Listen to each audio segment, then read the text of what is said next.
had many winds of change blowing through the cinders of my heart and my life. I finally sat down to write, this time out of a place of peace, freedom, love, and joy. And then as I started to write, reality set in. Exactly where and when did this journey begin? It took me back to the tender age of 10. I want to be clear.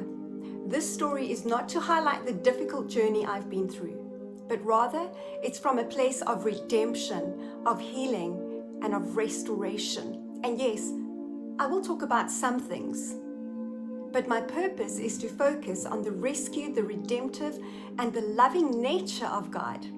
Things were tough at home. My dad was in and out of our lives. Sometimes he was angry, sometimes he was violent. Most often he was drunk. It was a volatile situation. We grew up in survival mode. Things were always frantic and rushed. My mother was an orphan. She grew up with nuns. Her view of God was that he was extremely strict, autocratic, and a disciplinarian. She rejected religion. I do not recall seeing a Bible in the house. One day, my father asked me for a glass of cold drink. I needed to pour it from a big glass bottle into a plastic glass. As I was pouring, the bottle slipped and knocked over the plastic glass, and the cold drink spilled on the table.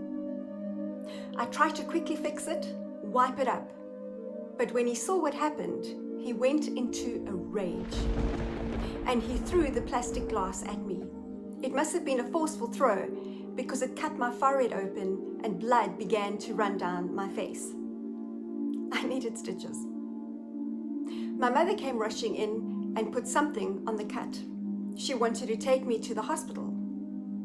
My father said, no, you are not taking her to the hospital. And he put the car keys in his pocket.